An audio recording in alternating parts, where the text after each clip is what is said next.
Okay, sorry that last podcast abruptly ended. If it hits the 15-minute mark, it just kicks you out.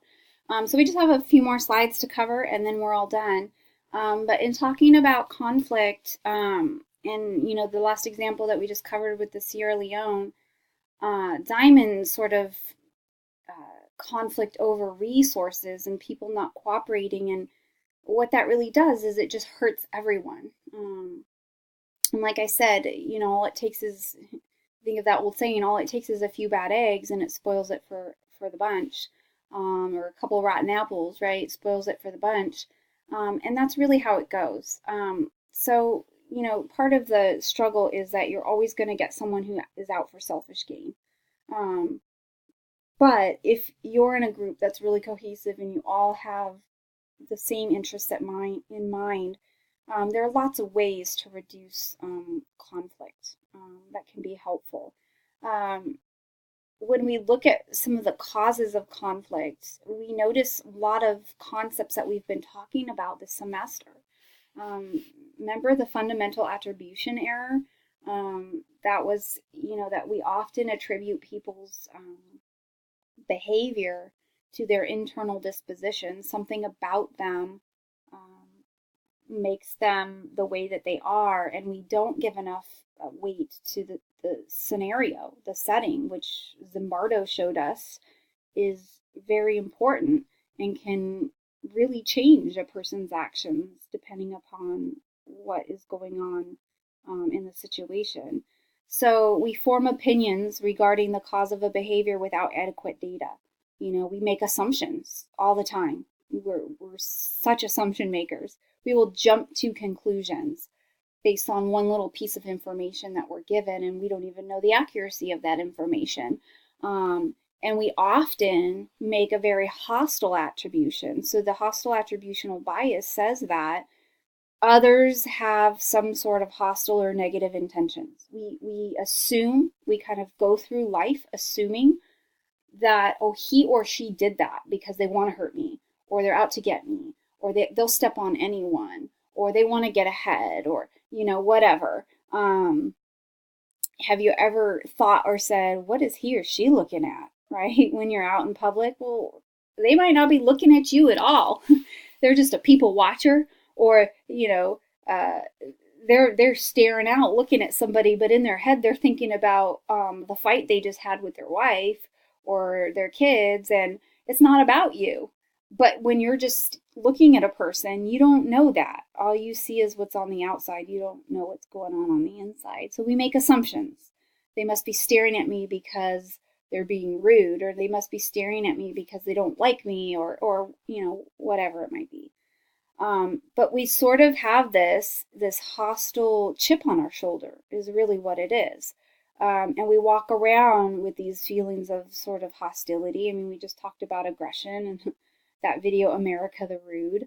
Why not go through life with the assumption that, people are good, that people don't want to hurt you, that people aren't out to get your job. I mean, what if we did that, right? What if our bias was swung that way? And blaming other people when we don't achieve a goal isn't helpful either. We blame a lot of other people for our faults and failures because we can't look at our faults and failures ourselves. We don't want to see the ways that we're failing, and we don't want to see the ways that we have a deficit. It's much easier when we fail at something to immediately displace the blame onto another person. I mean, look at the Milgram video, right? People went to the highest level of shock, and then when they were questioned about it after, they didn't blame themselves, they blamed the experimenter. Oh, well, he told me to continue, he told me to do it, he knows what he's doing, I don't know what I'm doing. So immediately there's that disowning of one's behavior based on, oh, well, I got my information from someone else. There's a divorcing of one's self from their actions, and that's just ridiculous, right? But this is what we do, and this is what causes conflict. We have faulty communication in many regards. What are often simple misunderstandings between people lead to major conflicts, and it's really just because people communicate differently. You know, one could be very aggressive in their approach to communicating with others. One could be very soft spoken. One could wait till the end to say something really important. One could spill out everything that's important. People can be overly dramatic or,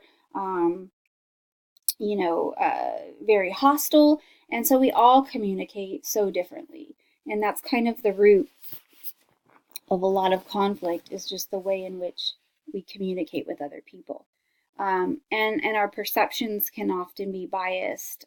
Status quo bias is, we see ourselves as being right while we see others as being biased. Oh, you're biased, you're negatively influenced, but me, no, not me. I'm right. And the media does this, hostile media phenomenon. We think that the media is biased against any view that we hold. So we're watching a news broadcast or whatever. We have a certain opinion about something. You're immediately looking at that broadcast to make sure it's not against what you think, but you're already thinking that it is. Especially if you're used to. Let's use the example of you're used to watching Fox or certain television station, news station that has a certain viewpoint, and then you watch CNN, and you're really going to be on the lookout for opposing viewpoints, and it goes the other way around, right? You're a CNN watcher, and the minute you flip over to Fox, you're going to make the assumption that they're against whatever you stand for, and you're immediately going to be pointing that out and looking for that, and there's already a bias there, when that actually might not be the case. Okay, so those are a lot of information about the means of conflict, the areas of conflict. Just one last slide here as we finish up, and that is on resolving conflict. Okay, we've mentioned a number of ways with groupthink, how to avoid groupthink, and that kind of definitely plays a role too. But you could also bring to the table bargaining, negotiation. A way to resolve conflict is try to help each side get a little bit of what they want. Again, not one side is probably going to totally walk away from the table winning 100%, but bargaining is all about, each gets a little. You also want to seek common ground. So if a source of conflict is that we all can't see eye to eye, and that we're just too different, well, where do we have common ground? And can we start there? Start from the ground, the common ground, and work your way up. Differing parties can come together to discuss and resolve conflict, and involves counter offers and concessions. You might have to say, okay, I'm willing to give up this if this other thing happens, or if we get this. So the goal for everyone is to win a little, and no one has to feel like they lost. I think part of the problem that comes in with any kind of conflict, though, when the resources are scarce or there's big ideas on the table, is that people don't want to give in. They want to win 100% completely. And it's not a baseball game or a football game. There doesn't always have to be one winner and one loser. In so many contexts, everyone can win a little. And everyone's going to lose a little. But we have to be willing to make concessions for that to happen. And if you get personalities who do not want to make concessions, then you're stuck pretty much. Okay, so that wraps up the chapter. Again, I would just go through all the slides as you're trying to figure out how to best study for the exam on Monday. I would compare the slides with what is in your textbook. Trying to look for additional examples that I didn't say. And again, you can take the title of each slide and quiz yourself, get rid of all this and go, okay, what are ways to resolve conflict? Memorize them. Boom, boom, boom, boom, boom.